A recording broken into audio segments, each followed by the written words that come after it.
أعوذ بالله من الشيطان الرجيم. إن الله يأمركم أن تؤدوا الأمانات إلى أهلها وإذا حكمتم بين الناس أن تحكموا بالعدل إن الله نعما يعظكم به إن الله كان سميعا بصيرا.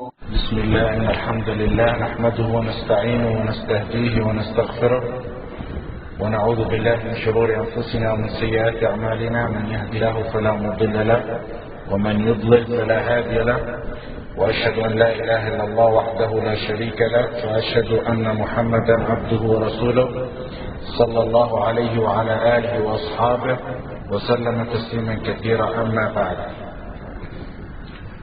This is a continuation of Bulugh Maram class, which is basically the manners section of this book.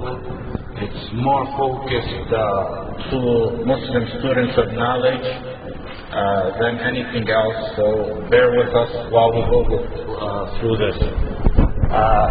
What was the topic of last week's hadith? What's done? What's done? What is it? Okay. What did the Prophet ﷺ say about suspicion?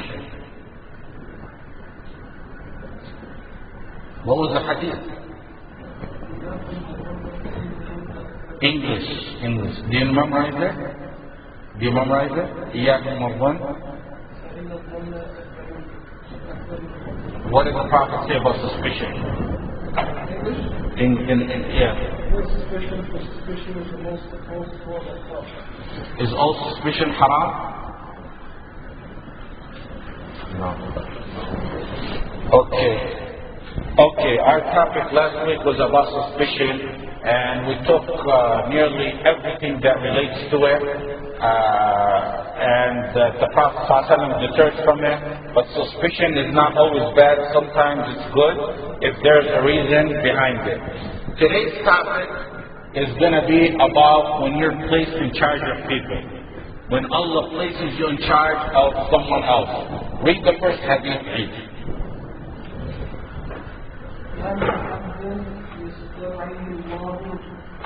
يسترعيه الله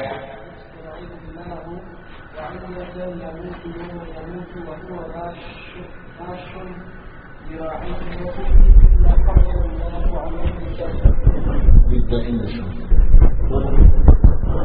one. Any governor in charge of Muslim subjects who dies while acting dishonestly toward them will be excluded by Allah from paradise. Okay, anyone who's in charge of someone or something and dishonestly or dishonest them, Allah will ban him from paradise. Both of those hadith relate to the same issue. That's why we're going to take two of them today. First of all, we're going to take additional hadith that relate to this matter. This hadith, basically, the meaning of it, hadith, for those new to Islam, hadith is saying to the Prophet ﷺ, our constitution, where we derive everything we do in life, comes from the Quran, first of all, and the second one, Quran is the word of Allah. The second one is the saying of the Prophet Muhammad ﷺ. Those are our two constitutions in anything we do in this life. So what we basically are studying today is sayings by the Prophet Muhammad ﷺ. Because we as Muslims are restricted in everything we do in life to the bounds of what Allah and His Prophet tell us. As you're going to see, this is a minor detail of what Islam restricts us and tells us what to do, and it relates to when you're in charge of someone or some people. So additional hadith. Over here the Prophet ﷺ says, whomever is in charge of someone else or something else and cheats them, and we're going to take what cheats them mean, then Allah will ban upon him heaven. The reason we become Muslims is, why do we become Muslims? What's the main goal with Muslims? Oh, that's not a Musa. Why? The main goal, that's what we do in life, is worship only one Allah. But our goal when we are Muslims is that we're going to, inshallah, enter heaven. So the Prophet ﷺ says, if you don't treat those you're in charge with justly, then you will be banned from heaven. This is the hadith we have today. In another narration of the hadith, the Prophet ﷺ says, whomever is in charge of someone and does not advise them fully, look how unique that is, advise them fully, meaning I have a friend and I'm jealous of that friend and I don't fully advise them because of my jealousy. Or I have a friend and I tell him something that's not right. Or it's a wife and a husband. Doesn't matter. Both are the same thing. Or my children. If I don't advise them fully, then the smell of heaven will be, I will be banned from the smell of heaven.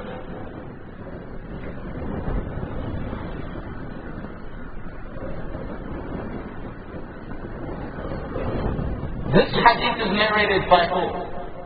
Who is? Ma'qil ibn Yasar. Ma'qil ibn Yasar is the narrator of this hadith. The one he told it to was Ubaydillah ibn Yasar. The unique thing about this hadith, this is a side issue, a unique thing about this hadith is that the Prophet Muhammad sallallahu alayhi wa sallam, when Ma'qil ibn Yasar heard it from the Prophet, he didn't tell no one. On his deathbed, he got up and he told one of his friends that came to visit him while he was on his deathbed. And he told him, if I wasn't going to die, I would have never told this hadith to anyone. Could someone tell me why he would have done something like that? We as Muslims know, when you have knowledge, you got to spread that knowledge. You can't be cheap in your knowledge. Why would Ma'qil tell Ubaydillah ibn Yasar that if it wasn't I wasn't going to die, I would have told everyone that? I wouldn't have not told you that, I'm sorry. Why? Yeah. That's what we should teach people to. That's what we're teaching them. So you can be responsible over those you're entrusted with. Isn't it haram? Actually, the Prophet said, if you don't spread the knowledge when someone comes and asks you, you will be tormented in hell for you. So if I come and ask you Islamic question, you don't answer, you're going to be tormented. Why would he hide this? Why? No. You're supposed to spread. You guys never ask me and I come and teach you guys. The reason is the only thing I thought of, and I asked other scholars back when I studied it.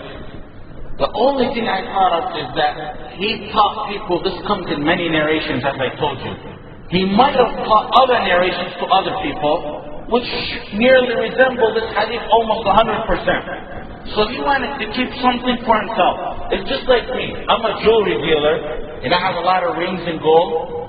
And you know what? I see a nice piece, and I say, you know what? Even though some guy's going to come and pay me $1 million for this, I'm just going to keep this for myself because I like it. That's exactly why he did that. He had a fortune of hadith. He spread them all, except this one. He wanted to say something for himself.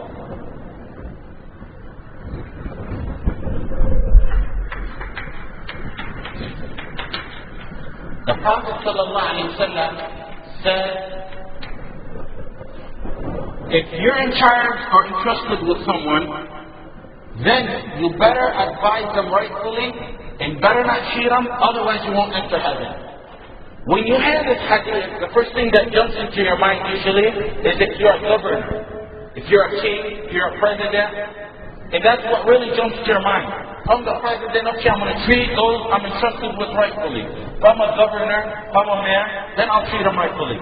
But does it only apply in that general sense, or could it be applied specific for other things like me? I'm teaching you. Does it apply to me? Does it apply to a husband who's entrusted with his wife and a wife who's entrusted with her husband? Does it apply to a doctor and a physician? He's entrusted with his patient? Or does it just mean the broad and general one where you're entrusted, you're a leader of the world or a leader of part of the world and you're a governor and that's only what it applies for? Who can give me an answer?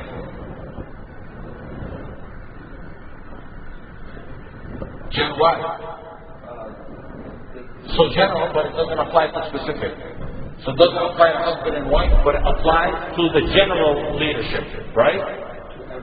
Everything? Okay, then you mean general and specific. Why?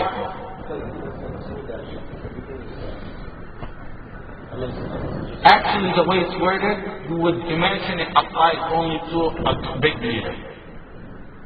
Because when the Prophet uses Ra'i and Ra'iyya, usually it means general one. You're right, the answer is right, but tell me why. Exactly, thank you. See, you have to it's other hadith. You know the other hadith? There's another hadith that the Prophet said, all of you are entrusted, and all of you better be rightful in that which you're entrusted with. The husband is entrusted with the wife. The wife is entrusted with her house. Every one of you, then the Prophet ended it again, every one of you is entrusted, and there's something he is entrusted with. Okay, you know it's general and specific, both together. Some lessons from the hadith. Who can draw a lesson from that? Like I taught you about other hadith. Or actually, I'll tell you some of the lessons, you tell me how I got it. The first one is obvious. Proof of Jannah. In this hadith, we have proof of heaven. That heaven exists. Because, you know, we have atheists, we have others who have different religions that claim there is no heaven. Isn't it obvious that heaven exists? Is it obvious? Isn't it obvious to us? It's obvious. Why would I mention it then? If it's so obvious. Why would scholars in their books mention among the lessons from this hadith is proof of heaven? Because the Prophet said, Allah will ban from you heaven if you don't treat those you're entrusted with rightfully. So why would they mention something so obvious? I mean, we got so many verses in the Quran, we got so many hadiths. Why would they go out to pull out this lesson from this hadith? Anyone know? Anyone know? Take a guess. Why did they use this hadith that indirectly mentions heaven as proof of heaven?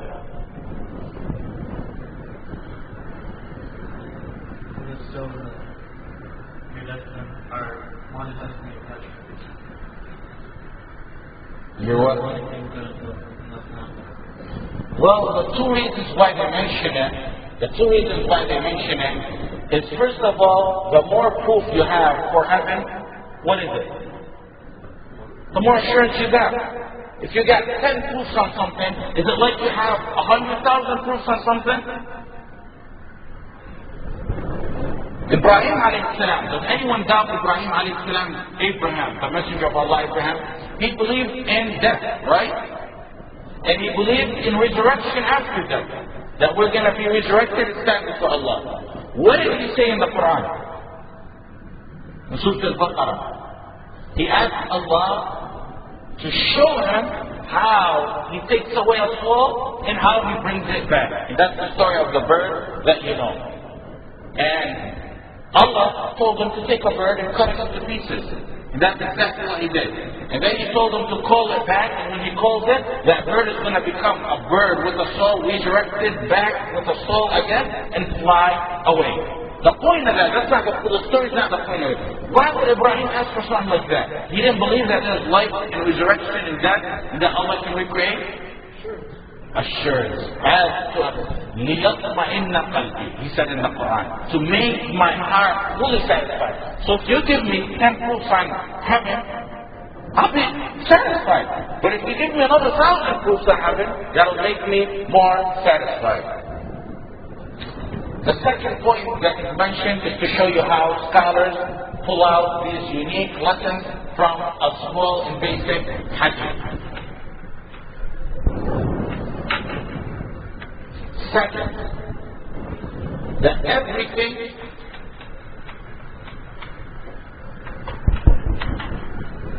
is under the control of Allah in Islam.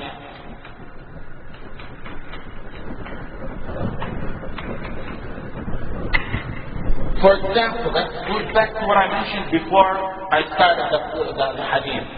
We as Muslims have a life that's restricted in every possible way. Not real restricted where you can't have fun and enjoy your life, but everything in Islam, everything is either ordained, you have to do it, prohibited, you can't do it, mubah, neutral, enjoy yourself in a playground, a museum park, whatever, mubah, makruh, hated, sunnah, light that you could do, or, did I mention five? Haram, mubah, wajib, mandub, makruh, and mubah. Yeah, I mentioned them five. That everything in Islam falls under these five that we mentioned. So how did you draw that from this hadith over here?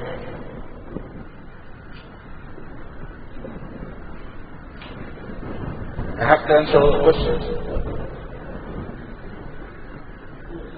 Well, that shows you that it's haram, but that's showing you that that's specific action. How? But because it's saying that it comes with the haram. You can make a rule out of the opposite thing. That's alaykum salam wa rahmatullah. So the hadith says they're excluded by Allah from Jannah. Yeah, but I'm trying to show you that our life goes according to Islam 100%. You have rules on everything. So how is that done from the hadith? I'll tell you the answer. In an example, if I have a wife, or I have a son, or a wife says about her husband, this is mine, I'm going to say, this is my wife. I can do whatever I want. Can I say that? Could I say that? You can't. You say that. I could abuse my wife. Why? Because I just want to. A Muslim can never say that. The reason is the Prophet ﷺ restricted even those you assume under your control. Yes, your wife may be under your control, but you gotta follow the limits of Islam that's under your control. This is my child. Son, your brother is what I do with him. No, not in Islam. That's not how we go with it. Yes, it's your child, it's your responsibility, but you gotta follow Islam according to that. So someone can't say, "Oh, this is my life. I can do whatever I want with it." Not in Islam. It doesn't work like that. You have to follow the rules and regulations. So you're entrusted with a wife.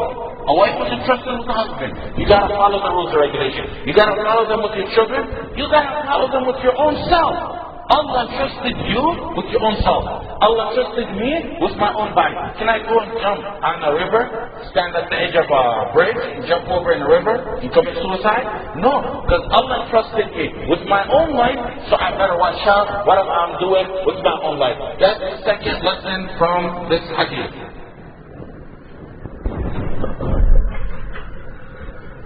Repent. What do we know about repentance in this hadith? What do we know about repentance in this hadith?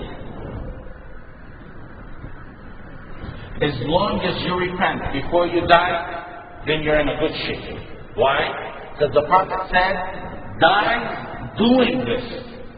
So, if I did any type of sin in the world, whatever sin you can imagine, whether it's mistreat someone I'm entrusted with, or whether it's bigger than that, murder, or whether it's less than that, a small minor sin that I committed, what do we do, Musa? How? What are the rules for repentance? Since you do a lot of it, go ahead. Clear yourself from the sin you make come to and do it again. Okay, first of all, promise you won't do it again. In your heart. Or, what else? What else? Promise you won't do it again, or start doing what you're supposed to do. What if it's something you're supposed to do? You're supposed to pray, you didn't pray. You promised in yourself that you're going to start doing it. So it's either stop or start. Second one, ask Allah for forgiveness right now. Third one, regret it and don't repeat it. Three things. It's simple. You don't have to go to a priest. You don't have to go to any me as a Shaykh. You don't have to come to anyone. You do that. The point that I'm bringing in, the Prophet said, die doing this. Meaning, if you repent before you die, that's it. It's erased. Not only to erase, what else? Umran is deep. What happens? It turns into deeds. You know, I was teaching one of Musa's friends something the other day, and I was telling him how repentance is nice in Islam, and I told him how when your repentance changes into deeds, he sat thinking, he was pretty slow. He said, wow, I wish I had more sins, so Allah will change them all into deeds.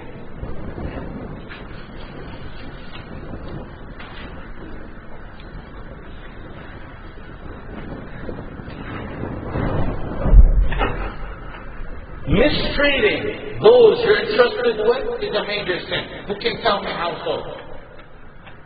Major sin, yes.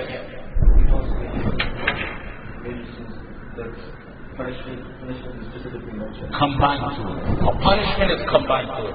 Allah says, Allah will prohibit upon you the smell of heaven or heaven if you mistreat those you're trusted with. Automatically know that's a major sin. Major sin, what's the difference between a major sin and a minor sin? A major sin, you gotta ask Allah for forgiveness specifically. Say, Ya Allah, I did this. Minor sins, prayer to prayer, washes them away. Friday to Friday, wash them away and you cleanse them away.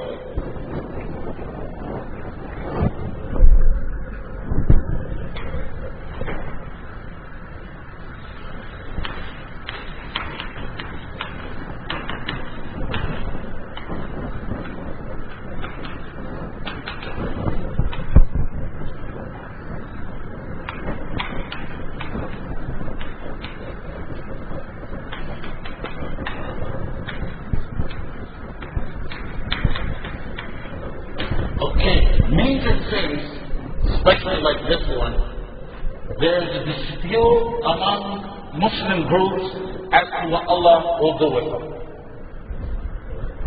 And this hadith is one of the proofs that they use. What does the Mu'tazila and Khawarij believe?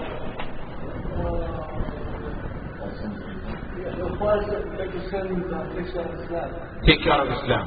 Who says they're equal? They're all equal. What do you mean that they're all equal? Like, obviously, the mathematics sense that there's not minus solutions. Right? They don't like everyone taking it.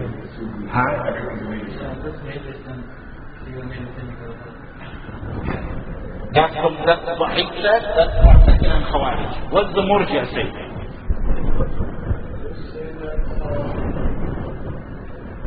Well, generally they say you can't really use that, right?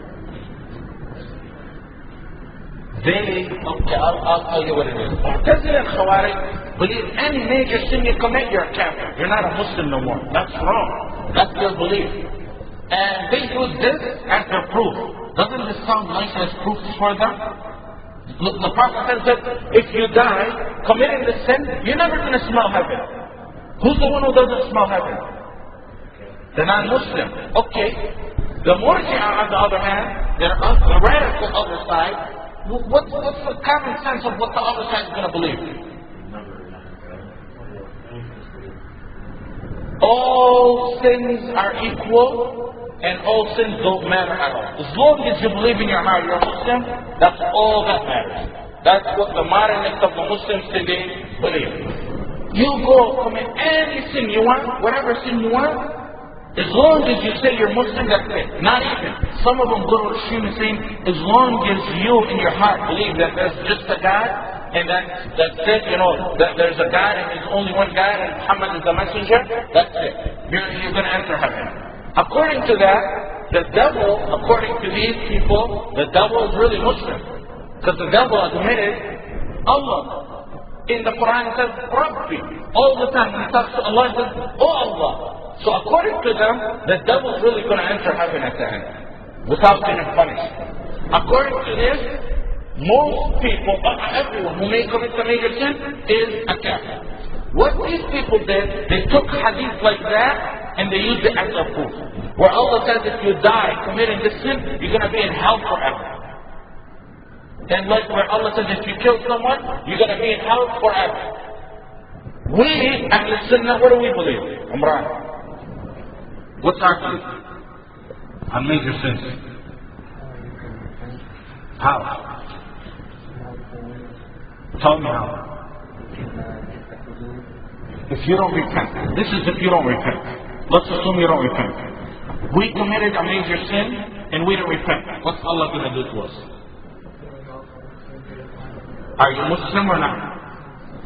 Us, we come in the middle.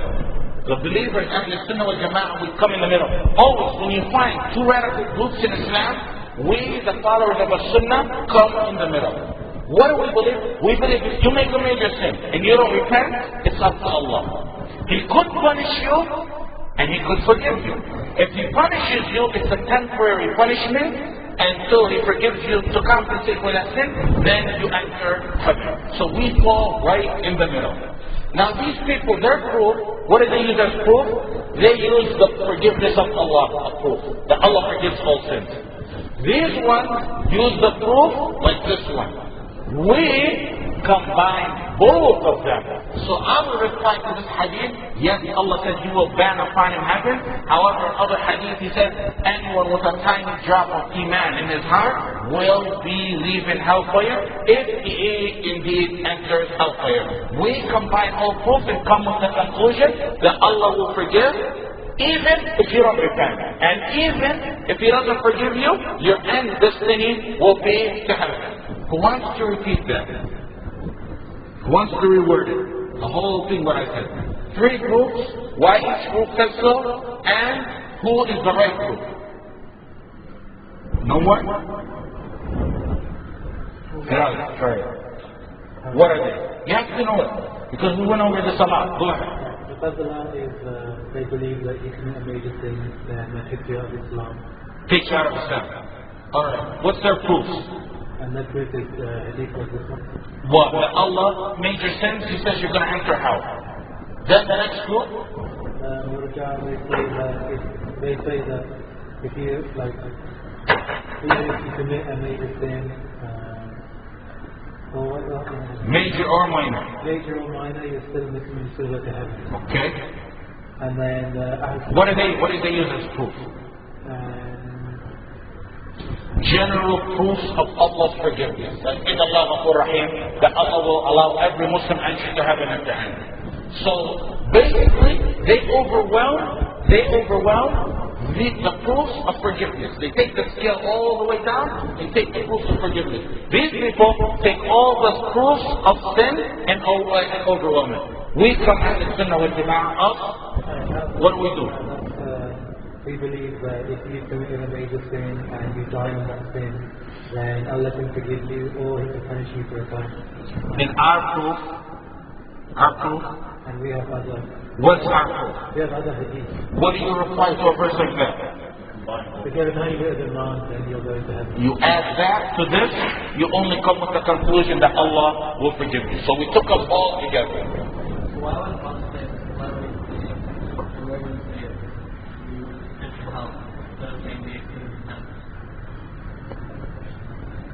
Okay, that's actually, I think, tell me if this next one clears that issue or not. There's a little tiny problem, I think it's what Ahmad is mentioning. The Prophet said, إِلَّا حَرَّمَ اللَّهُ عَلَيْهِ الْجَنَّةِ. Haram means ban upon him heaven. So it's not worded in a way that he may enter heaven. He says heaven is banned for him. Yet we said, if some guy dies like that, his end is going to be heaven. What's our reply to that one? The reply to that is that, look, first of all, let me repeat that. Harama means ban heaven. There's no entry to heaven. There's no entry to heaven. That the Prophet ﷺ banned heaven. Okay, we have 2 entries to heaven. Mutlaq and Muqayyad. General entry to heaven and restricted entry to heaven. That's the 2 types of entry to heaven. The general entry to heaven and restricted. What's the general and what's the restricted? Who knows? Who could imagine what they would be? Straight to heaven, right? Okay, straight to heaven, that's right. What about this one? Vanished and go to heaven. So what does hadith mean? Allah banned upon him the entry to heaven. What did He ban?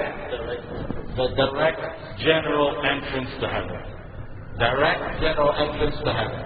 So means Allah banned upon him general entrance to heaven, but he didn't ban the specific one, which is he may be punished first and then he enters. Does that answer your question? No, it didn't? Yeah, it's a question. Now that was a good glitch that you caught on. It's very important to know that. Because really the way it's worded, it's banned. But once you know there's two types of entry to heaven, it explains everything right there. Okay, basically this hadith, I think you all understand it. That you're responsible for anything you're entrusted with. And like I told you, we have two ways we deal with hadith. The first way is fiqh issues. Jurisprudence issues of the hadith. The second thing we deal with the hadith is practical. Because like we said, like last week, we dealt with the jurisprudence of suspicion. And then we took practical ways of dealing with suspicion. Now we're going to get to practical ways, because, you know, the problem is, a lot of scholars will mention the fiqh part, and most do, and leave the practical part. And then they leave you puzzled. How am I going to apply that? We're going to teach you how to apply it in your day-to-day life. You have an issue? Okay. The first one, obviously the first one, who wants to tell me what's the strongest relationship between two? Someone you're entrusted with. Who's the most person you are entrusted with? Woman? Your wife? Yes. Not woman, your wife. Okay. The strongest bond between two people, because the strongest bond that can happen, you could have a bond with your father, with your mother, with your children, but the strongest bond that can happen is between husband and wife. That's why when Allah in the Quran talks about the people who deal in black magic, He says, يُفَرِّقُونَ, they divide between husband and wife. يُفَرِّقُونَ, how do you know that verse? بَيْنَ الْمَرْءِ وَزَوْجِهِ. Why did He choose between the father and the son? Why? Not as close. The bond that happened, so Allah's saying these guys are so bad, they divide between a husband and a wife. Because that's like the strongest bond that you have. So let us start with that. Husband is entrusted with wife. The first thing he could be cheating or not fulfilling his entrustment is, let's take them not in order of importance, but the first one is probably spending on her. A husband in Islam has the duty to spend on his wife. Now spending doesn't mean he's got to go and buy her house at Bloomfield Hills and then, take her every weekend to these expensive $100 a night restaurants and every month have her take her out to vacation. That would be nice, but that's not his responsibility. His responsibility is to give her shelter, food, and necessary expenditure. That's her responsibility. Her direct. Now someone's going to say, how much? How much? I tell you, we all live in Dearborn. We all know how much a practical lifestyle in Dearborn roughly is. Maybe 600 for rent, maybe a few other hundred for food. Some other person would live down in Ann Arbor. The same thing, equivalent to that. So she doesn't deserve Islamically to be real rich, and you can't underdo it unless she forgives you. You gotta be moderate. Give her exactly that which her similar girls of her surrounding are given. So the first one is you have to spend upon her. The second one is you have to teach her. You teach her Islam. And if you don't teach her Islam, she has the right to go out and learn on her own. A wife, that's one of the reasons a wife can walk out on her husband and learn Islam on her own.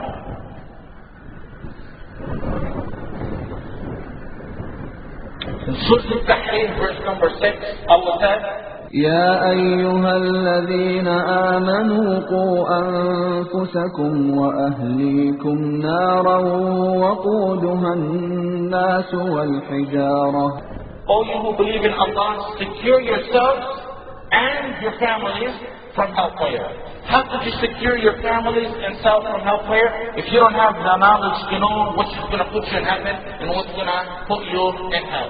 So the first one is spending. The second one is teaching her Islamic knowledge. Yes, for necessary, not for a class like this. A woman can't leave her husband for a class like this, because this is secondary knowledge. But let's assume she doesn't know when fasting starts. She doesn't have a phone in the house. How? The only way she has to go to a masjid and ask, when does Ramadan start? She can walk, because Ramadan is a part. Anything she needs to know as a part becomes a part. So her walking to the mosque to ask when Ramadan starts is a part as well. This is secondary stuff. She really, maybe some of the stuff we see here is fard and haram, but mostly overall the topics we're choosing is secondary issues. She doesn't have the right to come for a class like this, even though it's nice. The next one, how many do we take so far? Husband and wife. Third one is having jealousy over her. Believe it or not, that's the right of a woman. So if you don't have a jealousy over your woman, you've betrayed your trust. You're going to meet Allah, and with the possibility that He ban you of the general entrance to heaven without being punished for it. And you know, jealousy doesn't mean for you to think, oh, alhamdulillah, my wife doesn't sleep around.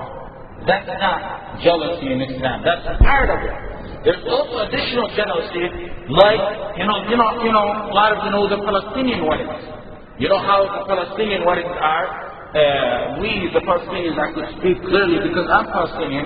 They're ridiculous weddings where the women are naked and they sit, and you're probably better off going to a club than going to a Palestinian wedding.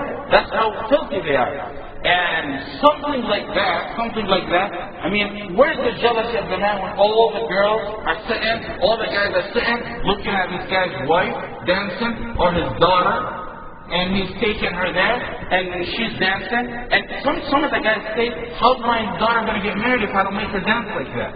The guys have to see her and desire her and like her, and the guys are sitting over there talking about his daughter, her body figures, how beautiful, how ugly she is. You know, that's not the right type of jealousy that we have. You have to have jealousy over matters of that. You know, according to us, Musa wrote an article, I don't know if you guys read it, it was on the internet. Did you guys read it? Anyone read it? The one about Jews? I read it. Did you read it? We read it. I gave you a paper copy? Okay, it was on the internet. Musa, we posted it on the internet. Basically, he actually amazed some of his modern sports and teachers, so that was pretty good. Where he mentioned hadith where Allah described some of the Jews as descendants of donkeys and pigs. The Quran said it. The Quran said it, the Hadith said it. There's no way around it, no way to die and say, we Muslims don't believe that. So Allah transferring some of them, how He transferred is something that, you know, we accept different opinions in. However, we talk about that, and he wrote a lot of those in his article. Okay. We, the Palestinians, the Muslim Palestinians, have donkeys and pigs as well. And those are the ones who have this kind of weddings and parties. So you got donkeys and pigs fighting donkeys and pigs. Who's the one who's going to win? The strongest donkey and pig. That's that, you know, that's how it is. That's how it is. You got, if we were true Muslims, there'd be human beings fighting donkeys and pigs. But once you got people who Allah described them as donkeys and pigs, then you got other people, the Prophet ﷺ said, يُمْسَخُ أَقْوَامٌ مِّنْ أُمَّةٍ, from this ummah, Muslims will be transformed into donkeys, apes, وخنازير, apes and pigs. يستحلون الحر والحرير والخمر والمعازف. One of the things that they take unprohibited is alcohol and ma'azif, the instruments of the devil. So imagine that. That's why we're allowed throughout the world. Because like I said, we got animals fighting animals. Who's going to obviously win? The strongest animal. Once you got Muslims and human beings, then inshallah things will change. So that's among the things that we have is not having jealousy over your women. By the way, the Prophet ﷺ said, لا يدخل الجنة الديوث. A youth will not enter heaven. The youth is someone who sees something bad in his family or those who are interested with and does not change it or stop it. Among the other rights, how many we got? 4? 4. The fourth one now is to make the wife happy in her house. The Prophet ﷺ said the best of the believers is the one who is most sensitive with his wife. The best of the believers, the word that the Prophet ﷺ says, أَلْطَفُهُمْ بِأَهْلِهِ. أَلْطَفُهُمْ بِأَهْلِهِ means sweet talk them, take them out to the park. The Prophet ﷺ, who's a giant of the world, takes his wife out for a race. They go out to the open and he races her. Just for a simple race. He tells an army, go ahead forward after they come from a battlefield, and he asks his wife to race them. So these are among the rights of the women.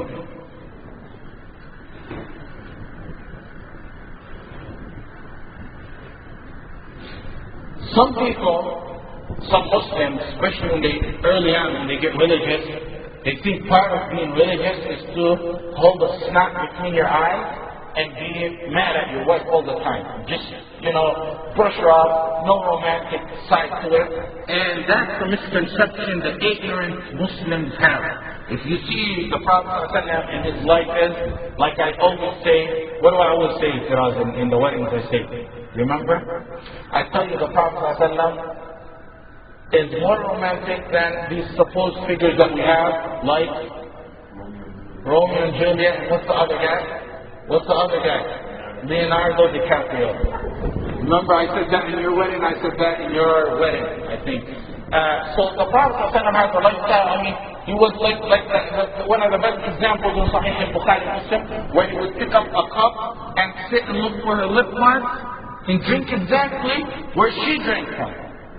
That for a woman, especially if she notices it. Some women today are pretty, I don't want to say anything, but she notices it, that he took a cup, and he's looking for where she drank, that's going to make her heart melt. And, giving her a peck before he left on her cheek or on her lip, before he leaves to the mosque and coming back to the mosque, wallahi, since Sahih al-Bukhari and Muslim. So this nonsense about having a snot and being harsh to your wife and your woman, that's probably, if it happens, the ignorant Muslims. And the non-Muslims got no right to talk about us, because they're filthier than any Muslims will ever be. Go look at the American statistics at how many women are abused in this country. They hide that, but yes, we're a minority there. We have a problem. We don't say that, but we're against it. Our teachers are against it. But look at the statistics, how many wives are abused. I gave a lecture about it and I collected all the statistics. How many wives are sexually abused by a relative. You know that it's more than 70% in this country? 70% are abused by a close relative? 70? That's the ones who claim it. What about the ones who don't say it?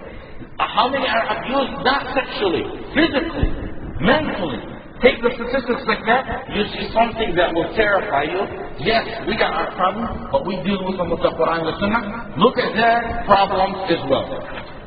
The next one is, that's the love between husband and wife. The next one is wife entrusted with husband. A few examples on that is, she owes him the right to obey him. She has to obey him in things that he says. A man came to the Prophet ﷺ with his aunt. His name is Husayn ibn Mihsan. Husayn ibn Mihsan brought his aunt from his father's side. So that's his dad's sister. He took her to the Prophet ﷺ. So the Prophet asked, are you married? She said, yes. She said, how are you with your husband? How are you with your husband? Know that your position in heaven and hell is what your husband thinks of you. Of course, that's not any husband. That's a husband who fears Allah, Being obedient, really, really obedient, is going to bring you closer to heaven. Being very, very disobedient is going to take you away from the right path, from heaven. Except in Islamic matters that are haram. He tells you do this, that's haram. She says no. Don't fast Ramadan. We got 30 months we fast in. Don't fast one of those days. Sorry. It's time to pray. 5 prayers a day. Don't pray right now. No. What if he tells her she wants to do extra fasting? He says tomorrow, you know what? It's not Ramadan. I just want to fast tomorrow. And he tells her no. Huh? She can't fast, but she'll get the reward as though she fasted. Imagine that. She can't fast because her husband told her no, but she'll get the reward. What if he told her got up at night, 3 o'clock at night to pray? And he says, no, come sleep next to me. I don't want you getting up at night and pray. Same thing, because it's extra prayer. However, the point of her doing this, she wants the reward. She'll get the same reward without even doing it. So if it's something that's, sunnah or mubah, she has to listen to her husband in it. If it's haram, she does not have to. Among the things she's interested with is his wealth. You put in your wife's account or you put under her control in her purse money. She should ask, especially if it's his money. If it's her work money, he has no control over it. Islam came with independent, a woman's wealth, no one can touch it. So if a guy's wife inherited $5 million from her father, a husband can't take a penny out of it. It's her money. If he gave her dowry, he married a woman, he gave her $5,000 as dowry, he can't get a penny or a dime out of it. That's her money. She does whatever she wants with it. Yes. So she would have to ask permission to buy certain things? You can maybe restrict her buying. Maybe. If you don't like stuff that she's buying. Depends. However, you can't get a penny out of it. She has the right to do the means to secure it. But if she says, you know what, I want to invest this money in the stock, and you say no, you have a strong right to deter her from that. But could you say, give me that money? You can't do that. Can you corner her in a way to get that money later on? Like keep stopping her from doing something, so she's upset, just take my money, get out of my face. Can't do that. It's insult al-ahzab, and it's haram to do that. A woman asked the Prophet ﷺ when he warned women about spending lavishly their husband's wealth without permission. Now with permission, they can do whatever they want. But without permission, she said, what about food? What if I cook and give the neighbors? That's what she meant. She asked, what about food? Meaning, can I give my sister and my brother? He said, food is the best of all wealth. Meaning, you still even have to ask about giving out food. You have to ask your husband. The next one is, do not... How many we took? 2? 3. You can't allow anyone in the house without his permission. This is common sense. Even in this country, a husband says, I don't want her to come and visit you. She plays with your mind. I don't want this guy. I don't want you talking to this guy. I know this guy has some desires over this person, or some filthy things that go on his mind that I knew from before. I don't want you talking to him. So whether it's other female, or whether it's foreign men, or whether it's men who are close relatives to her, all 3 of those categories, she has to listen to her husband in that which she lets enter in his house. The Prophet ﷺ said, وَلَا تَأْذَنْ فِي بَيْتِهِ إِلَّا بِإِذْنِهِ. She does not allow anyone to enter his house except with his permission. The next one, the last one for husband and wife, that she not deny his, if he gives her, this applies to both. If he gives her something that she doesn't say, you never give me anything. The Prophet ﷺ said that a lot of women will be in hell. And he said because the word he used is yukfirna. And he stopped there. Yukfirna means to disbelieve. So the Prophet said, they're going to be disbelievers. And the Sahaba said, they're going to be disbelievers. He said, no, they're not disbelievers. But they're disbelievers in not obeying. In what they give. He said, you give one of them so much goodness for a long period of time, then you make a tiny mistake, she'll tell you, you never did anything. You be with a woman 20 years, 30 years, and every one of us who deals with women knows it. You should be nice, I love you, I love you, I love you, I love you. Then you make a mistake, or something shitty mistake. Oh, you know what? You never did anything for me. That's the way they are. That's the way they are. It's not all, there's exceptions, but that's what the Prophet ﷺ said that the general trend is. The next one is kids.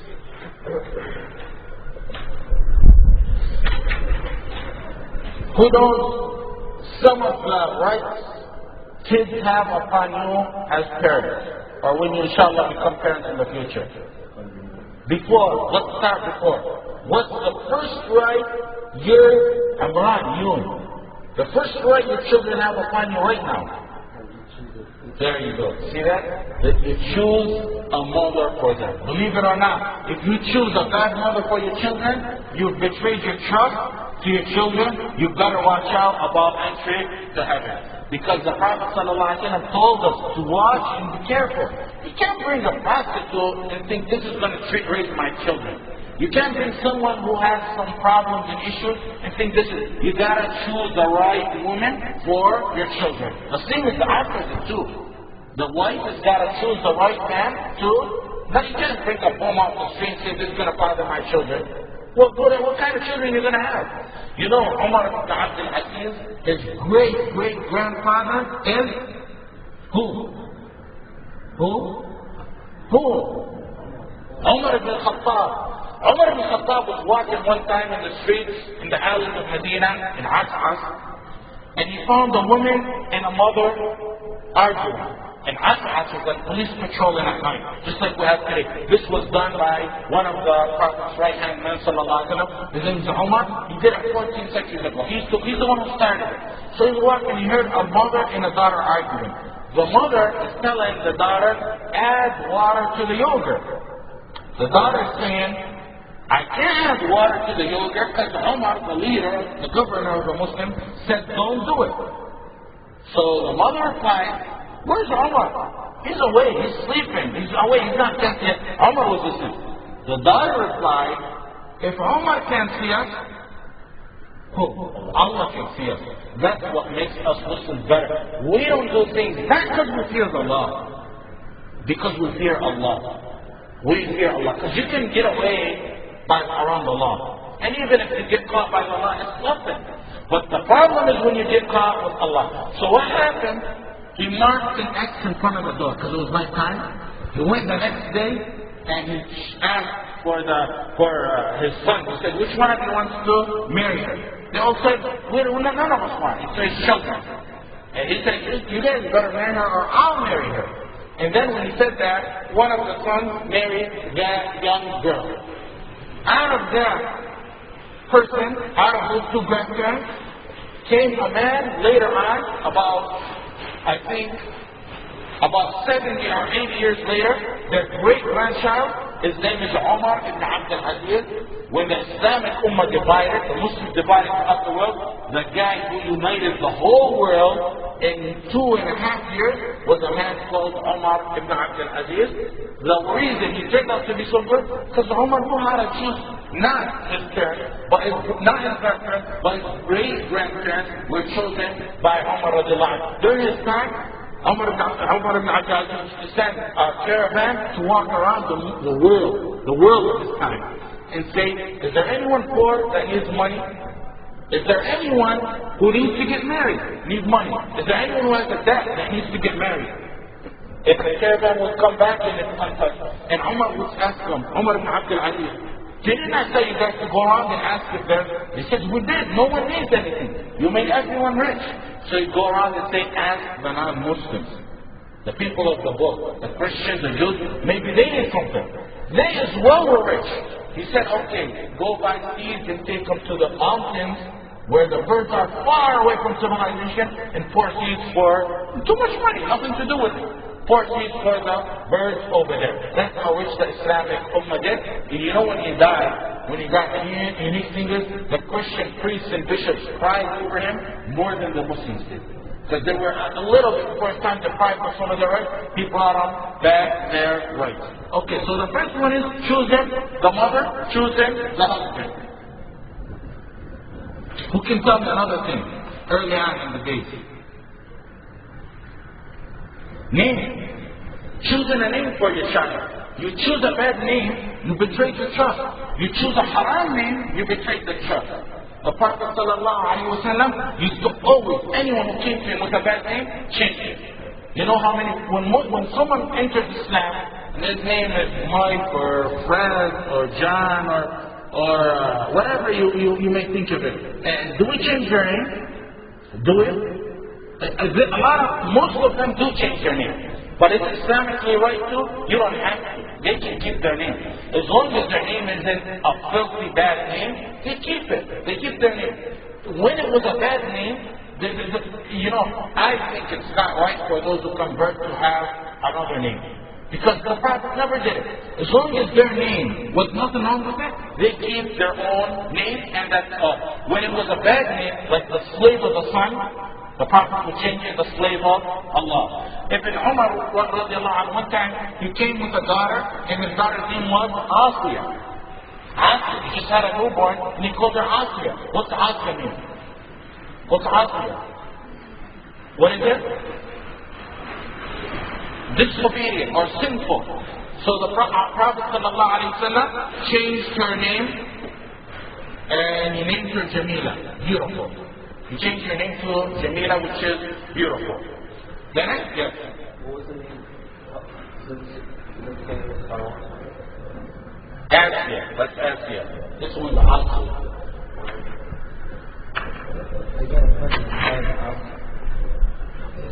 It should be changed. Yeah, a lot of, actually that's a big Palestinian name. It must be Palestinian, right? Yes, it's a big family. Asi is a big family. The Prophet changed her name from Asiya to Jamila, beautiful. And that's how he did. So choosing the wrong name for your children is betraying their trust. The next one is not teaching them Islamic knowledge. How many do we have on test now? How many points? 3? Well, 3A would be what's the most important knowledge that you teach them? What's the most important knowledge? What's the most important knowledge? Tawheed. Thank you. I'm glad you guys are here to teach us that. Tawheed. Allah in the Quran said, actually what's the most unique, who knows, the most unique advice in the Quran from a father to a child? Luqman. What did Luqman tell his son? The first thing he told them, Surah Luqman, the chapter of Luqman. وَإِذْ قَالَ لُقْمَانُ لِابْنِهِ وَهُوَ يَعِظُهُ يَا بُنَيَّ لَا تُشْرِكْ بِاللَّهِ إِنَّ الشِّرْكَ لَظُلْمٌ عَظِيمٌ. وَإِذْ قَالَ لُقْمَانُ لِابْنِهِ وَهُوَ يَعِظُهُ لَا تُشْرِكْ بِاللَّهِ. Don't, because that's the main thing. As long as you don't associate a partner to Allah, God is one, then the doors of heaven are open for you. You associate a partner to Allah, you're degrading the one who created you. By associating a partner, then you have a problem. So the first thing you teach them is Tawheed, the oneness of Allah. The Prophet ﷺ one time took a young boy named Ibn Abbas, and he grabbed him by his shoulder, and he taught him additional parts of Tawheed. He said, you know how Ibn Abbas died? The Prophet died when Ibn Abbas was around 11 to 13. Yes, 11 to 13. So he must have grabbed this young child and taught him a lesson when he was maybe 8, 9, 10. What did he teach him? He said, Ya Ghulam, guard Allah, protect Allah. How do you protect Allah? Protect the commands of Allah. Be a good Muslim. Allah will protect you. You guard Allah's commands, Allah will guard you. Guard Allah, you will find Him before you. Because we all have our problems in life. You guard Allah, you will find Him before you when you need Him. The next clause goes on, if you ask, إِذَا سَأَلْتَ فَاسْأَلِ اللَّهِ. If you ask one Allah. Tawheed. All that is Tawheed. If you seek refuge in Allah. then it becomes a unique clause that all of us keep in mind and know that if the Ummah, I hope this is not a harsh lesson because the Prophet was teaching it to a little 10-year-old. If the Ummah were to gather on you, the whole world together, to do harm to you, they would never do nothing unless Allah wills it. Look how beautiful. You keep this in mind, you're going to live a peaceful life. If the whole world gathered to give you $1 million or something good, you will not be able to do so unless Allah does so. So live an honorable life. Live an independent life. Because if you know nothing can happen by the will of Allah, why should you go around kissing people's feet? Why should you go around begging people? It's God, that one who brings this to you. The lesson I brought for you is that the Prophet's teaching a young little boy Tawheed. And of course, you know from Surah Luqman what he said. The next one is to teach them three B's, the halal and the haram, the ordained and the prohibition, like salah. Wallahi, anyone who has a child that he doesn't teach him salah has betrayed his trust in Allah, and Jannah is haram upon him unless he repents to Allah. How could you have the most important command in Islam is salah? You get these supposed Muslims, they grow up and his parents never even mention nothing about salah to him. Hasn't he betrayed his trust in raising his kids? You know, I don't know if you guys remember Abu Jibril, the one when he named the son after us. He used to come to our classes a long time ago. I seen him a few days ago, and he was telling me his son is now, they don't come no more because they have a son, they're preoccupied with raising him. His son is 2 years old now. He tells me when he gets up to pray, his son comes up right after 2 years old and starts praying next to him. I mean, look at that. If a 2-year-old just sees him, he didn't have to tell him. Just sees him, then the son. But if you got parents who don't pray, how are you going to expect the kids to ever pray? By the way, what's the second command Luqman told his son? What's the second command? What's going to be so obvious? يا بني أقم الصلاة وأمر بالمعروف وانه عن المنكر يا بني أقم الصلاة. يا بني, second verse. يا بني أقم الصلاة وأمر بالمعروف وانه عن المنكر.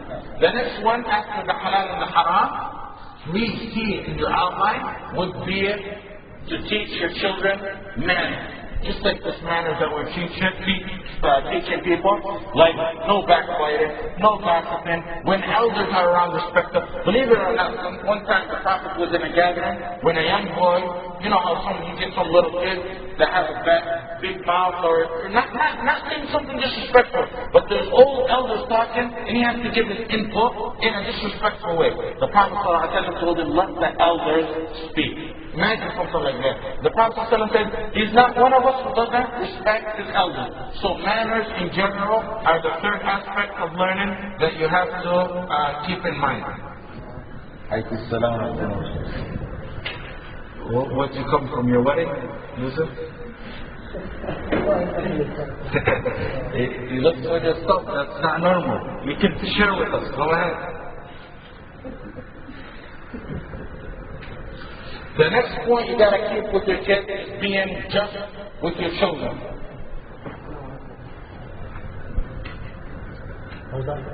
Being just. The Prophet said, fear Allah and be just with your children. So if I have 2 children, and this happens to all the Arabic people, I have 2 children, or I have 5 children, one is a boy and 4 are girls, who do they treat? Who gets all the money? Who gets all the nice cars? Who gets all the favors? Of course the boy. And that's haram.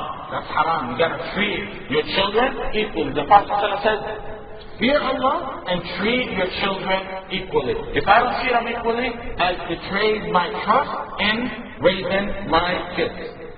The next one about children, actually this may be a unique one, and anyone who doesn't raise his kids to speak Arabic has betrayed his trust in raising them. Believe it or not. We don't say that Arabic people are better than Pakistanis or white American Muslims or black American Muslims or Ethiopians. We don't say that. Salah ad-Din is non-Arab.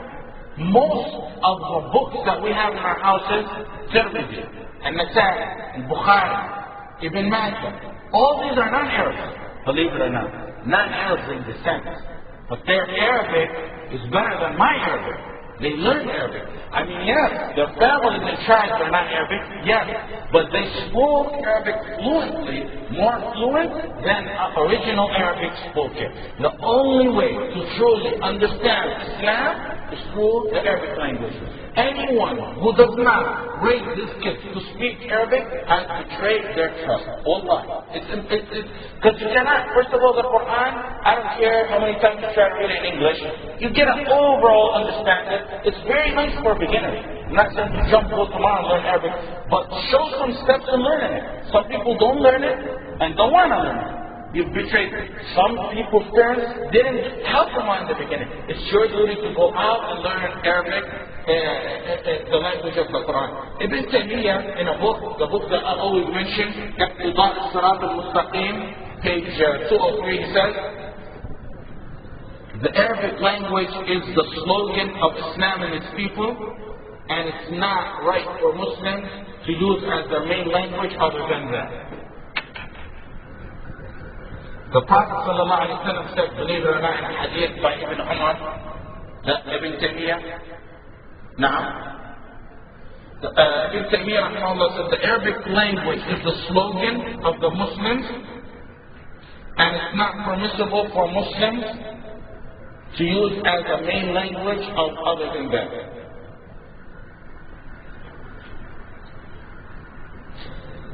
In another, that's Ibn Taymiyyah saying. The Prophet ﷺ said in a hadith narrated by Ibn Umar, من يحسن أن يتكلم بالعربية, whomever can speak Arabic, فلا يتكلم بالعجمية. Let him not speak with other than Arabic, because it causes hypocrisy. That's what the Prophet said. Not me. So if you got any objections with him, you guys take it with him. He said if you know Arabic, don't speak another language.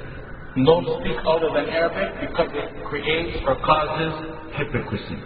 Is that a word, hypocrisy? Hypocrisy. Thank you. Thank you. I know. See, I may make mistakes in English, but I know something is when I do it. Ibn Taymiyyah, there's other clauses by Ibn Taymiyyah where he deterred from that. If you have Iqtidat al-Sirat al-Mustaqim, or if you want it, page 202 all the way to page 212, he just talks about this matter itself.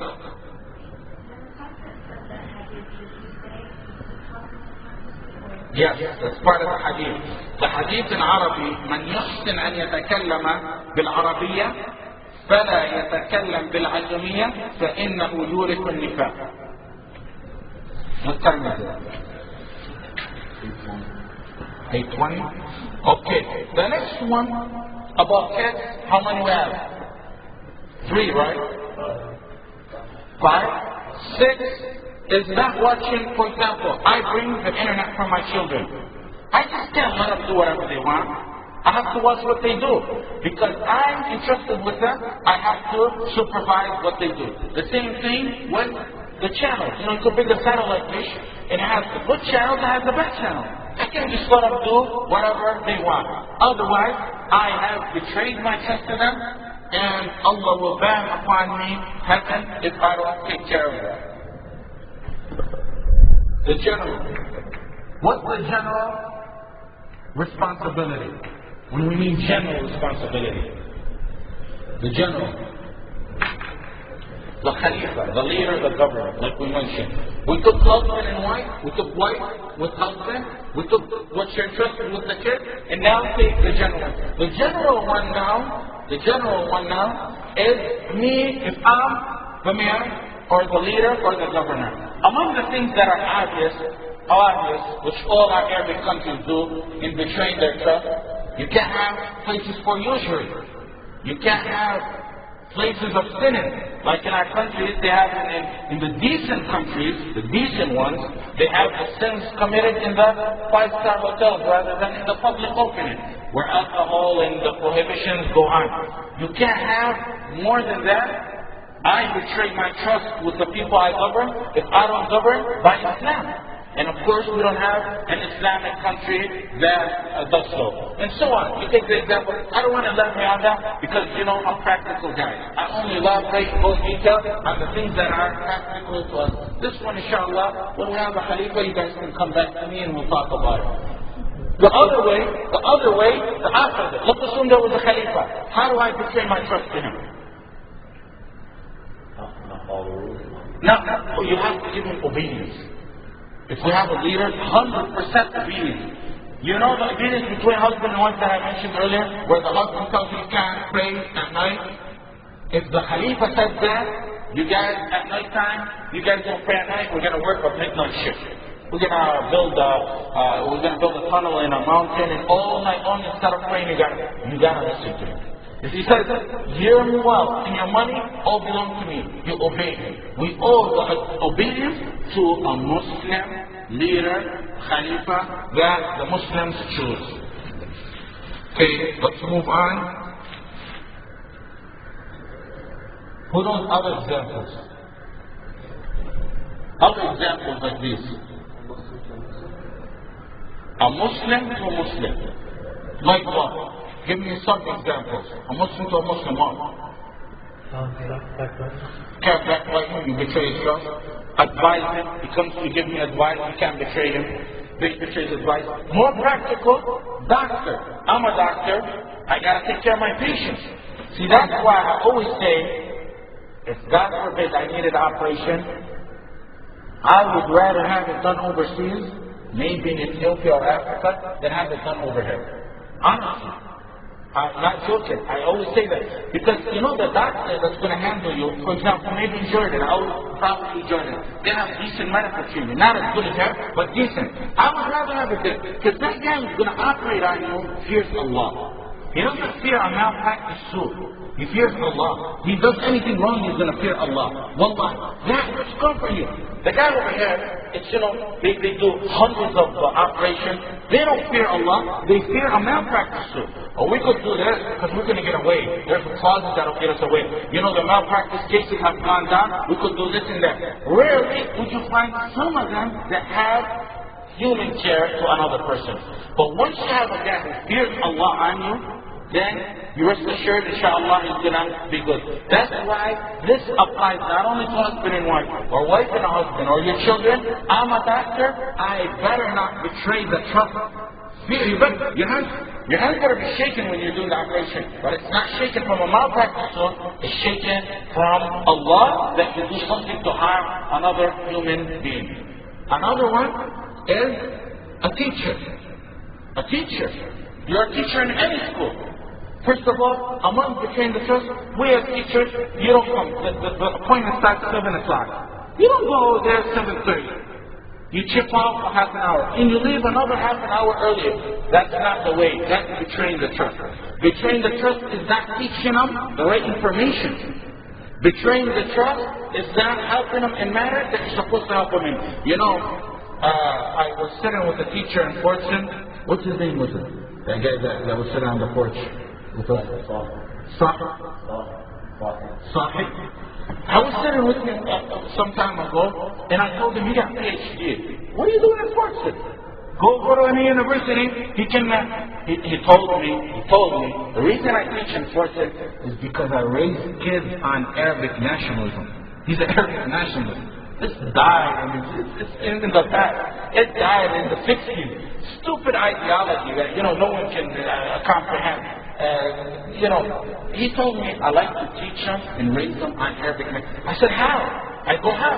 How could you do it when you're teaching American curriculum? He goes, I have my ways of bringing in my own stories, and from their own stories, I bring in my ideas and put it in. Wallah, he's still a teacher for them. I say, where's the Muslim teachers to do the same thing? Where's the Muslim? We got unfortunate, most of them are Muslim teachers. How many students embraced Islam because of the teacher? How many were able to talk and put, maybe not from their talk, maybe they don't need to, from their action? How many? I guarantee you, no, not a single one became Muslim from the teachers that we have over here. Yet this guy has a filthy ideology. Well, a filthy. You know what the Prophet called that ideology? A skunky ideology. We don't gather people on nationalism. Muntina means it's a smelly ideology. We have the best ideology of the world. Islam. How many people put that into their teaching habits? Put that into their position habits? Ahmad is going to be a bank. Inshallah, everyone who wants out of his office is going to become Muslim, right?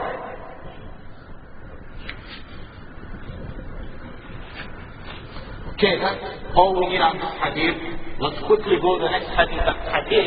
The next hadith, we're going to finish it off quickly because it's the same topic. What we mentioned over here relates to that. Read it in Arabic. وعن عائشة رضي الله تعالى عنها قالت قال رسول الله صلى الله عليه وسلم اللهم من ولي من أمر أمتي شيئا فشق عليهم فاشقق عليهم. قراءة or read it in English. Read it in English. وعن عائشة رضي الله عنها Allah's Messenger sallallahu alayhi wa sallam said, O Allah, cause distress to him who has any charge over my people and cause them distress. And causes them distress. The Prophet ﷺ here is making dua on someone. He is making prayer. And the prayer of the Prophet ﷺ is usually accepted. The Prophet ﷺ is saying, O Allah, who makes it hard on my people, make it hard on him. For example, I bring employees. And I overwork them. You know, in my labor law master's degree thesis, I mentioned some of these hadith, and I mentioned how this applies to not overworking the employees. You know, there is law like OSHA and all these laws around us that have where they restrict you can't work more than certain hours. And there's certain safety regulations. We told them, we have something 14 centuries ago. Wallahi, the professor was amazed. He says, you have this kind of stuff in your books. This was a minor example of what I mentioned about labor law. That the Prophet said, don't make it hard upon them. One of the ways is employees. I bring 2 employees to work for me. In a farm, in a factory, whatever. I can't overwork them. Not only overwork them, the Prophet ﷺ said to bring them food just like you eat. Similar food. Not only that, pay them their dues before the sweat on their forehead goes away. You can't have that work for you. Say, next month come over, I'll pay you. Then next month, no, come over in a few weeks. No, on the spot you pay him, or if you agree with him at the end of the week, that's fine. Otherwise, before the sweat on his forehead is gone, you have to pay him. This is what the Prophet ﷺ taught us. So over here, the Prophet ﷺ saying, anyone who makes it hard on this ummah, or on his people, make it, oh Allah, make it hard on him. What's he going to make hard on him? What's Allah going to make hard on him? Matters of this life and matters of the life after. Okay, I have a question. First of all, the first point is that we took this so many times. Retaliation on the judgment day is similar to what did I say? Do I have to go over it again? What you did here. I told you if a guy is not just with his wife, what happens? I have to go over it again and again. Go ahead. What happened? Huh? He comes walking on one side. A guy who shows up, thinks he's the man of the world. What's his punishment on the judgment day? Comes like a little tiny ant, people step on him. A guy who made life hard on other people. Allah's going to make his punishment or his time on the judgment day in hell harder than usual because he made it hard on people. That's how Islam is. You get the retaliation similar to that which you did in this life. That's the first rule, and that's the first thing you should have in your life. The second thing, breaking some people up for Fajr is pretty hard, right? Right, Musa? Because I wake you up, because I know how it is. Waking up people for Fajr is pretty hard on some people. So does this hadith apply? The Prophet said, make it at, Musa sleeps like 4:30. Fajr is what time? Okay, 4:35. That's the double. Usually, by the way, that's the double. The double keeps you up just before Fajr. You were so energetic a few minutes ago, but just before Fajr, you get drowsy and you want to sleep. And people have bigger doubles than others. So Musa sleeps 4:30. And I have to wake him up, or my dad has to wake him up 4:35. And it's hard on him. What do you guys think about that? Is Allah going to make it hard on me and my dad and his mom for waking him up on time? Huh? Why? Why is it different? You're doing it better than Injustice? What about if it's... Well, the answer, of course, is like Ahmad said, it's only if in command of Islam, first of all, you have to, before I give you the constitution, let me give you. Islam has nothing that is impossible to do. Alhamdulillah. Islam overall is easy religion. Overall, pay attention. Overall, easy religion. In Islam, there could be some things that are hard. However, if they're beyond what you can do, what happens? If they're beyond what you can do, what happens? You're exempted. If you go overboard, look, Islam does have a few hard things, minor hard things. Overall, Islam is the easiest religion ever. However, there's some things that I'm in a desert, and I have a wine bottle, or I find the wine bottle, and that's all I have. Wine is haram. I'm going to die of thirst. What happens to that wine bottle? It becomes halal, I can drink it. Anything in Islam, I have to make purification so I can pray. There's no water there. What happens? Everything slips into being easy. However, in command of Islam, like Salah, that's not, is it impossible to pray? Is it impossible to pray 5 times a day? If it's impossible to pray 5 times a day, I tell you I'm going to exempt you guys. Because that's how Islam is. Is it impossible? No. To me, it's like a piece of cake. To Fir'aun, it's like a piece of cake. To Musa, it's like a mountain on his back. See? There's a big difference. But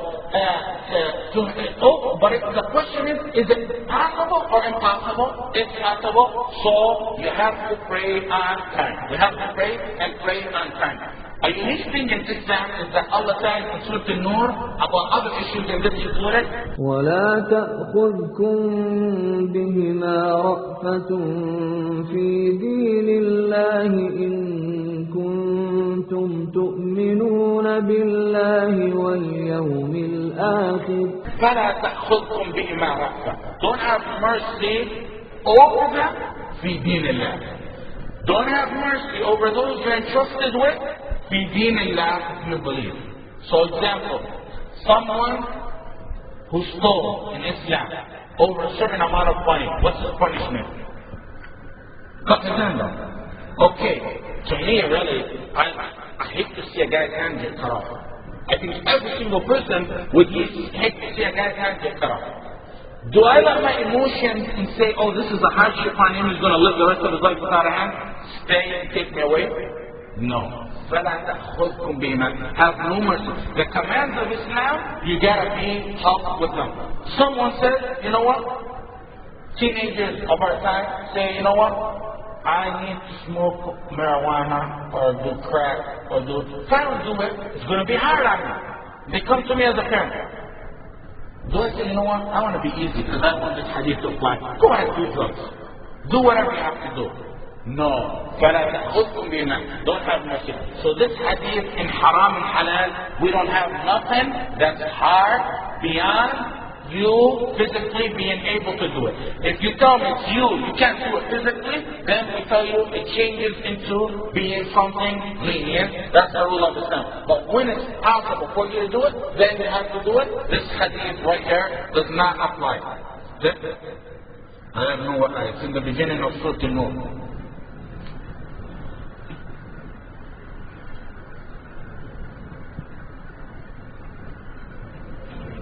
It's verse number 2 actually. Verse number 2 of Surah An-Nur. الزانية والزاني فاجلدوا كل واحد منهما 100 جلدة ولا تأخذكم بهما رأفة في دين الله إن كنتم تؤمنون بالله واليوم الآخر وليشهد عذابهما طائفة من المؤمنين. Okay, the next point.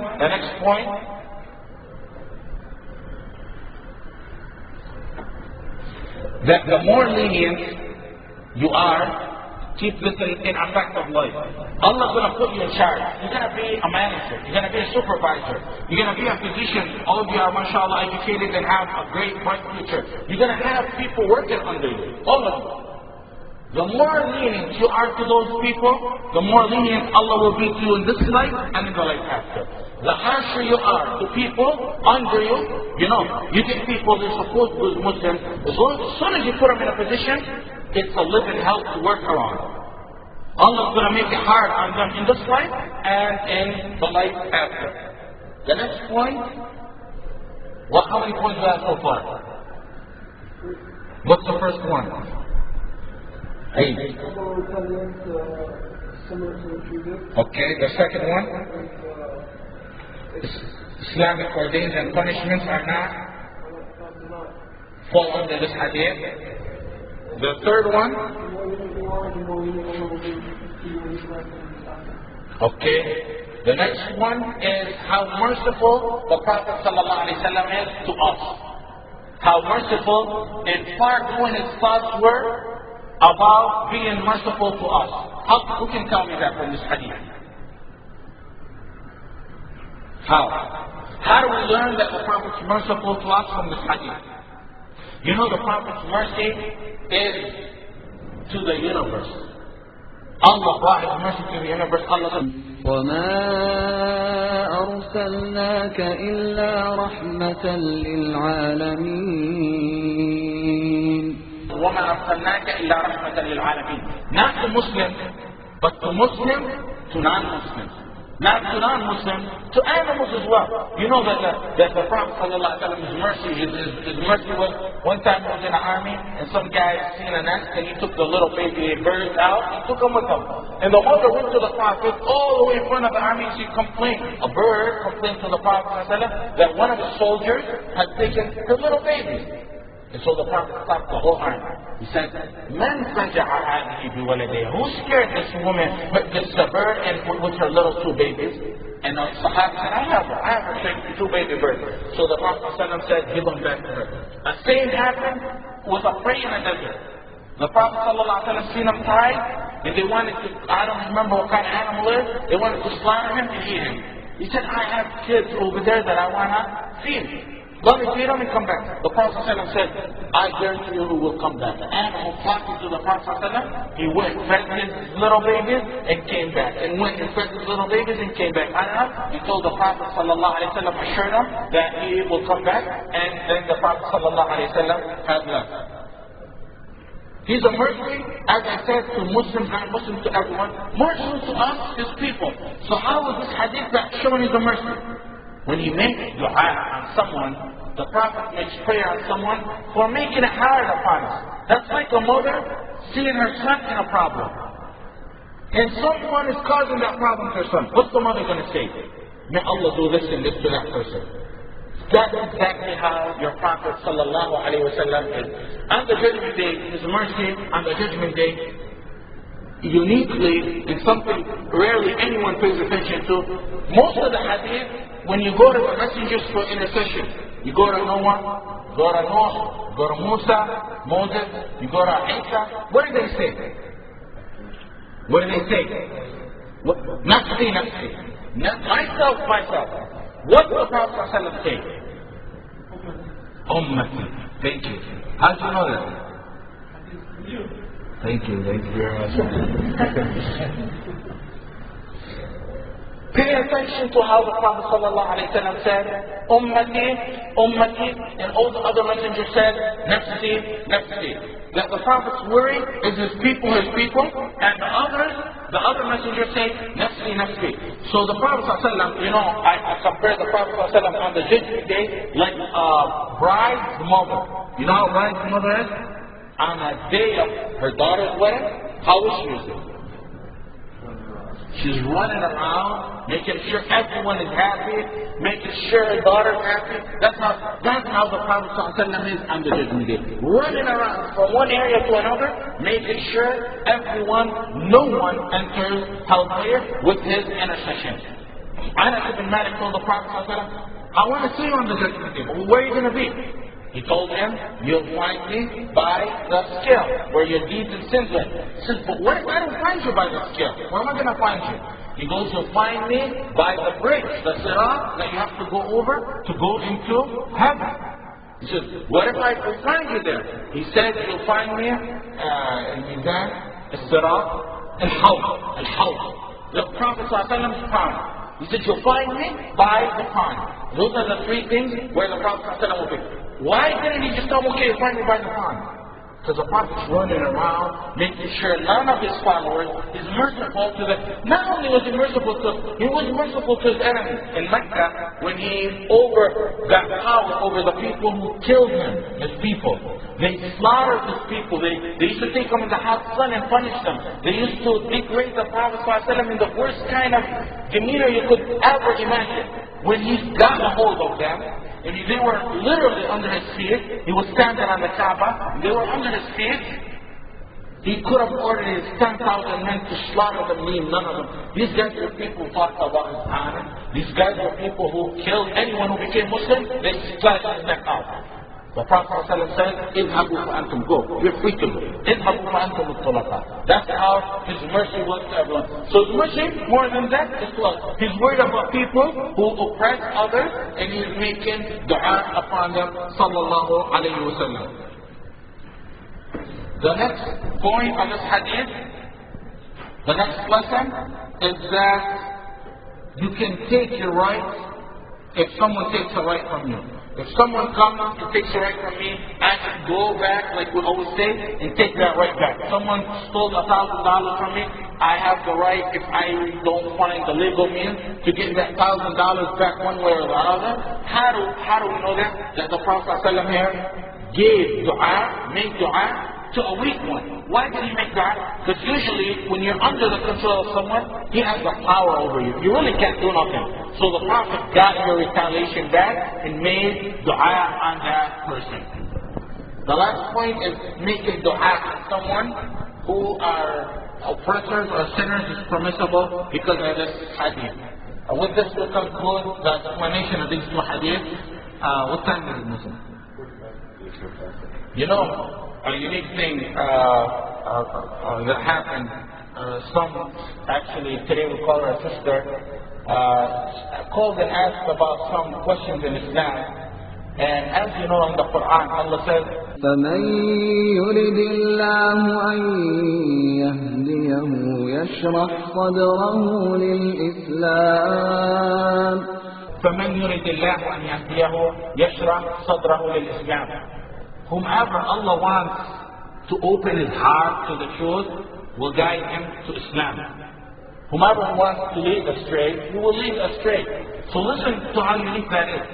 If Allah wants you to be led to the right direction, He'll open your path to Islam. The Prophet ﷺ walked in on his uncle, and his uncle was dying. His uncle, like we always say and we always know, his uncle gave victory to Islam more than anyone ever that I know of. You can't tell me any non-Muslim gave victory to Islam more than the Prophet's uncle Abu Talib. The number one guy, non-Muslim. The only thing that kept him from not becoming a Muslim was his tribe. So he was on his deathbed, and his Prophet's on one side, and his tribal friends and relatives are on the other side. And the Prophet said, just say one word, I will guarantee you a place in heaven. That word, of course, is, I bear witness there is no God but Allah and Muhammad is his messenger. Abu Talib, about to say it, looked to his other side and seeing his other friends. That's the thing about having bad friends. Look at that. They lost him his rank. That's a big loss. He looked to, he said, you're going to change the religion of your father and your grandfather? And he said, no, you guys are right. How could I change the religion of my grandfather? So he died, and the Prophet ﷺ walked out of there crying.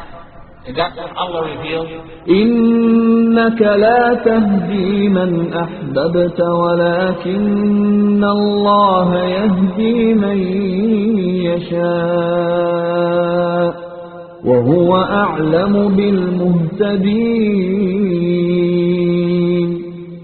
إنك لا تهدي من أحببت ولكن الله يهدي من يشاء. You don't guide those who love to be guided, but Allah guides who He wills. Allah guides who He wills. You know, the same was the opposite. He walked in on a Jewish man.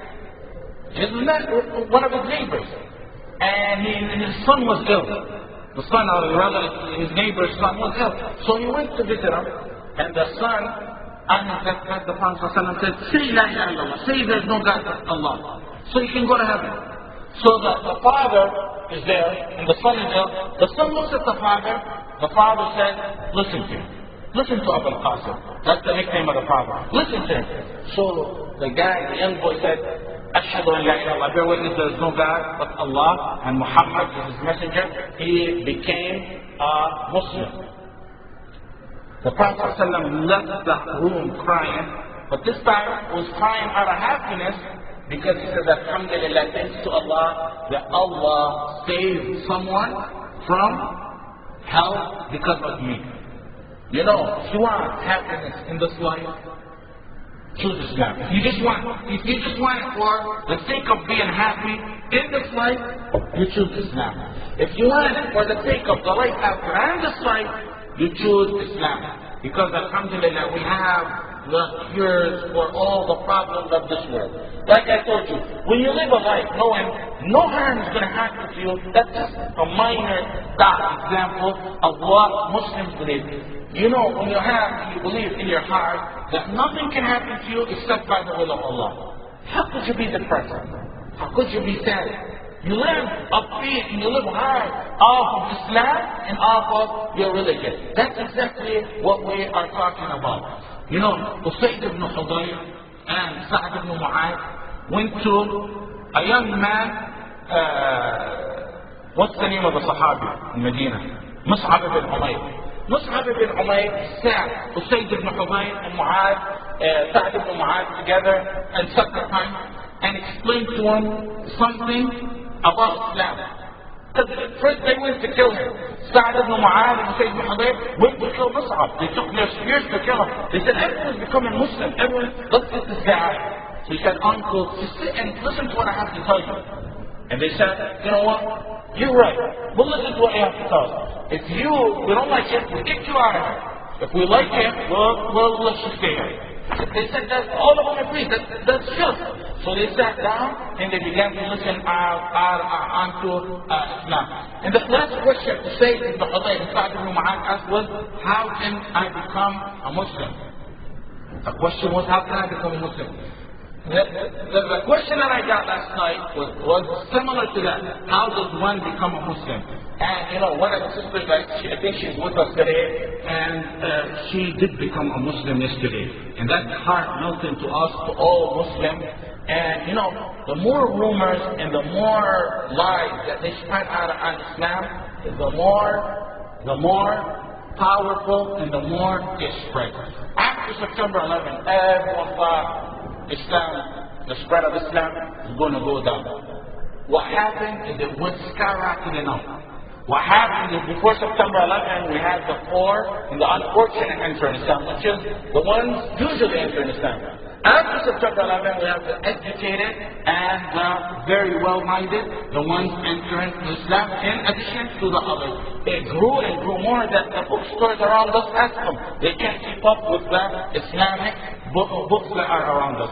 So I tell the sister and I welcome her to Islam as her first day in Islam, and we welcome you into our hearts and into our lives, and every Muslim over here I know is happy, and inshallah the sisters will be happy to help you and probably take your email and your number and stay in touch with you. This is probably more advanced class for details on Islam. You're always welcome to attend. However, you're more than welcome to attend to this class, but this is for more advanced studies. I'm sure that some of the sisters devote some of their time to being with you, and they are surely to do so. So we'll give you some time before Salat to get acquainted with her and talk to her. Inshallah, we'll see you guys next week, right? What time is it? 2 minutes of questions. No questions? Go ahead. Another hadith that is about there will be 73 Sex. and one of them will be all the one will be malfunction. What is the implication of that? Sects in this hadith are sects who deviate in principles of Islam, where the principles of Islam will cause them to enter hellfire. The deviation in the principle. So if it's minor errors, minor mistakes, inshallah that's tolerable. If it's changing the principles of Islam, then that's when we oust them and we consider them out of the sect. For example, Mu'tazila and Khawarij, Murji'ah, Shia, all are among the deviant sects. Why? Because we differ in them in principles, not in minor details. We differ in principles. Now, Malik and Shafi'i, Ahmad and Abu Hanifa differ from each other in minor details.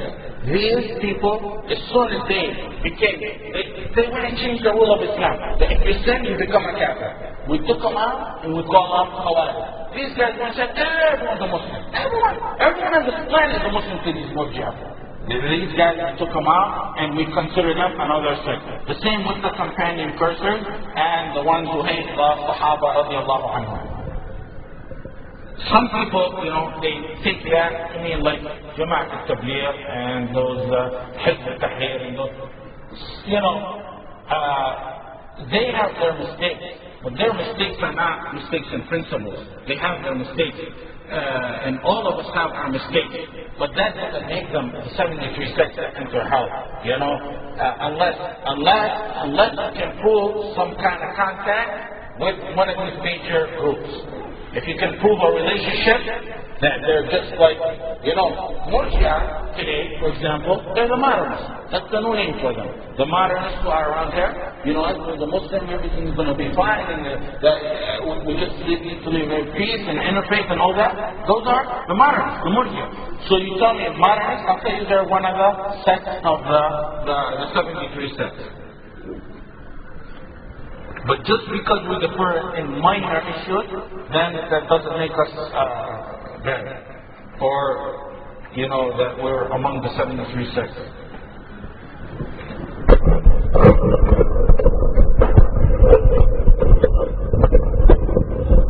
Who? 73? Yes. Because they're not Muslim. Because they're not Muslim. They're the same as Christians and Jews or any other ideology. Now, like we say, if they don't believe in the stuff and they call themselves one of these, then they're really, for example, the companion cursors. Some of them, the Shia, they don't believe in the principles of the Shia. The deviant principles of the Shia, like cursing the Sahaba, believe in Allah makes mistakes, believe in Ali, some of them believe in ranks up to Allah, believe in the 12 Imams have powers similar to Allah. Some of them say, this is ridiculous, I don't believe this stuff. I tell them, then you're not Shia, you're my brother, we believe the same thing. However, if they do believe those principles, then they're the deviant sect. Okay, sallallahu alayhi wa sallam, Muhammad wa ala alihi wa sahbihi wa sallam. Sisters don't have no questions? No? Go ahead. Go ahead. What is it? I don't know the answer to that. I don't. Why don't you ask questions of my level? You know? Call Mufti of Saudi Arabia and ask him. Honestly, what I believe in my heart is it's haram. I don't believe it's right to do that. But you know, these are new issues. The reason I tell you that, you should call someone else and see the fatwas, because you know, something like this that's new needs a group of scholars to sit and figure out the situation. What we convey to you is stuff that we read in the books and we convey, we're messengers to convey it. Stuff like that needs ijtihad and deep thinking. I tend to believe that it's not right, because even though humanitarian wise sounds good, but it's not right, because you're entrusted with your body. And the things you do with your body have to be appropriate and accordingly. You can't sit away and give away your hand and your leg or your lungs or your liver or your heart without proof that you could do so. You know, it's unfortunate that people may be dying, and yes, with your heart they may be living a little bit longer, but that's their time. You have to accept that their time has come, and a Muslim accepts that their time has come. That's one reason. Second reason, and probably more importantly, is the negative effect that happens from this is more than the positive. Yes, you probably get a guy who lives a few more years in his lifetime. Maybe. He's been drinking all his life and he got liver cancer or whatever, and you get him another one, he lives another 5 or 10 more years. Okay.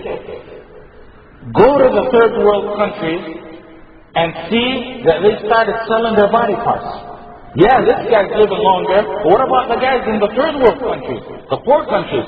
Now, all of a sudden, these guys are, you know, they're beginning to sell their body parts. Some guy put up one of his body parts on eBay. What was it? You remember what it was? No, not the brain.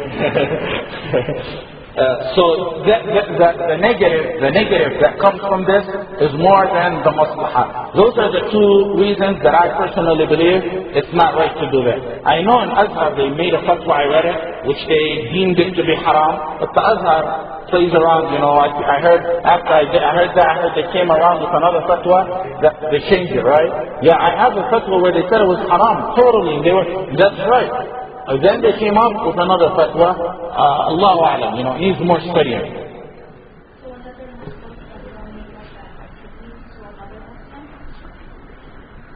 I don't believe so. What I said was whether it's from a Muslim to a Muslim, or whether it's from a Muslim to a non-Muslim, or a non-Muslim to a Muslim. That doesn't have no effect in what I was mentioning.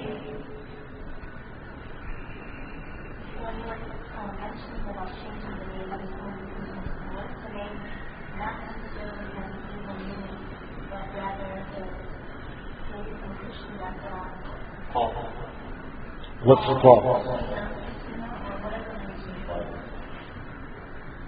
Well, Christian background, if they have, what if his name is Jesus? We welcome that.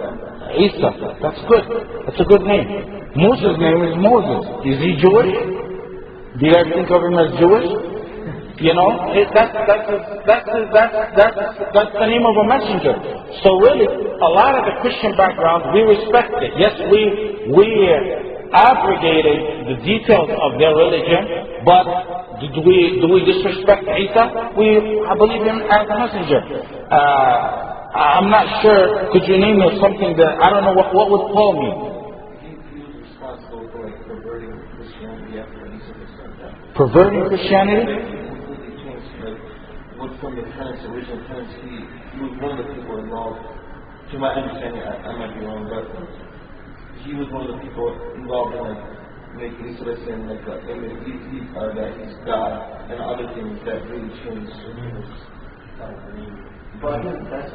I think if the name itself means something okay, permissible, it's clean, decent, even if it's named after something bad, you know, they have the option to change it, but I don't see that they have to.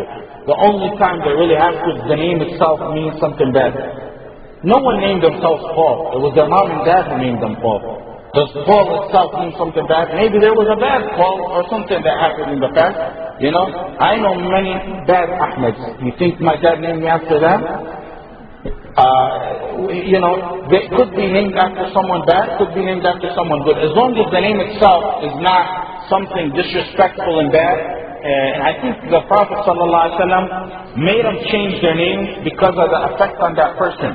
If you grow up to mean ugly, and your name is ugly, that's going to have effect on your mentality when you grow up.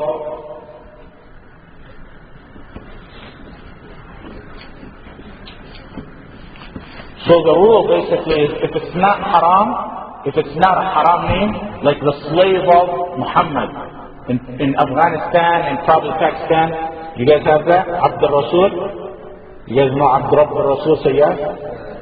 You right? Abd al-Rasul is a guy, a popular guy in Afghanistan. His real name is Abd al-Rasul, the slave of the messenger. That's haram, that's shirk. He has to change his name, and from what I heard, he changed it to Abd Rabb al-Rasul, the slave of the Lord of the messenger. Just add Rabb to it, it becomes halal. Any name like that, you have to change it. Neutral names, alhamdulillah, we don't have to change it. I think it's time for Maghrib, we'll pray. And if some of the sisters, please talk to the sister and get her information and stay in touch with her. Sallallahu alayhi wa Muhammad wa alayhi wa sallam.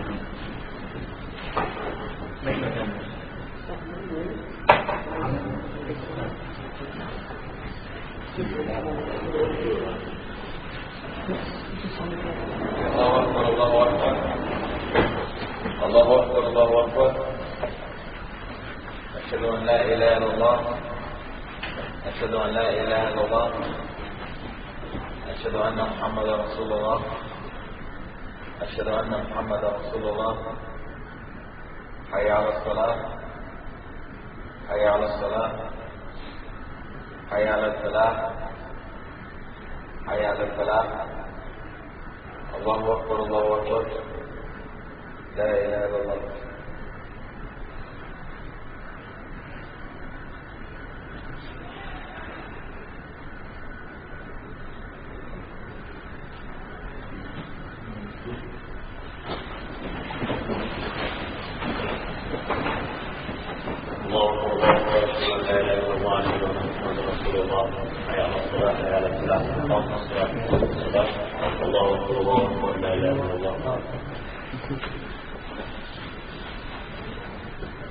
الله أكبر.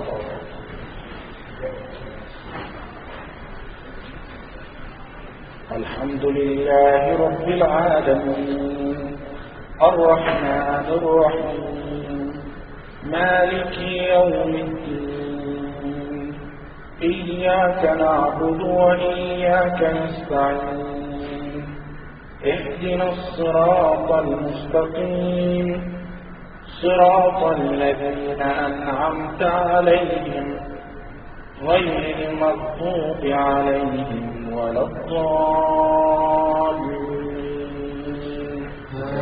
آمين.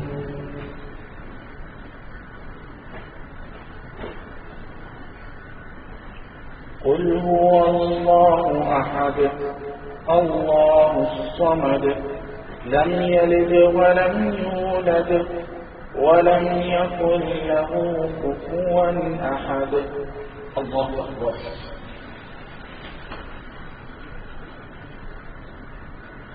سمع الله لمن حمده. الله أكبر.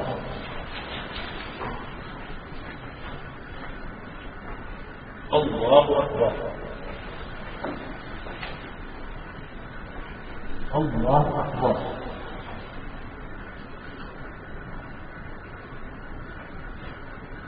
الله أكبر.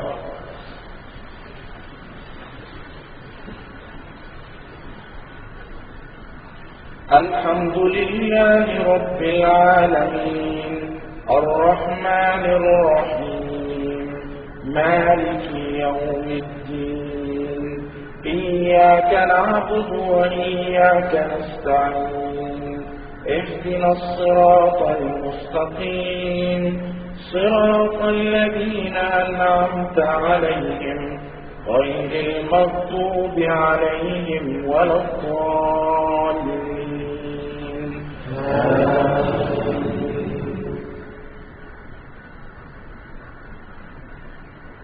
قل أعوذ برب الناس ملك الناس إله الناس من شر الوسواس الخناس الذي يوسوس في صدور الناس من الجنة والناس.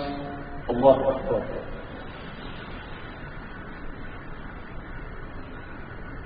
سمع الله لمن حمده. الله أكبر.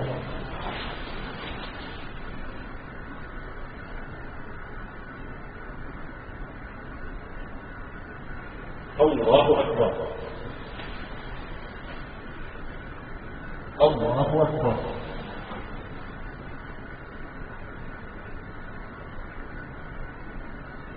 الله أكبر.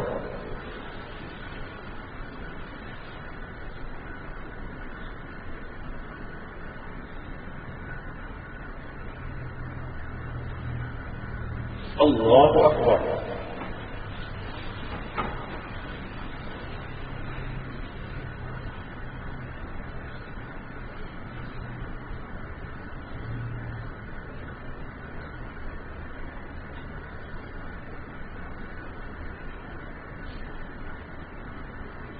الله أكبر. سمع الله لمن حمده. الله أكبر.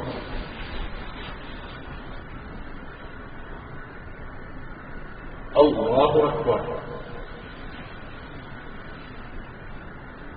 الله أكبر.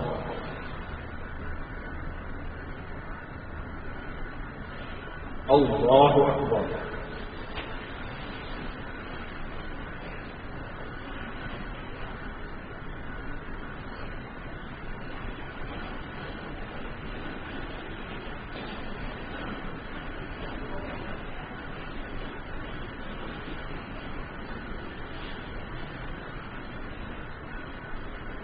السلام عليكم ورحمة الله. السلام عليكم ورحمة الله.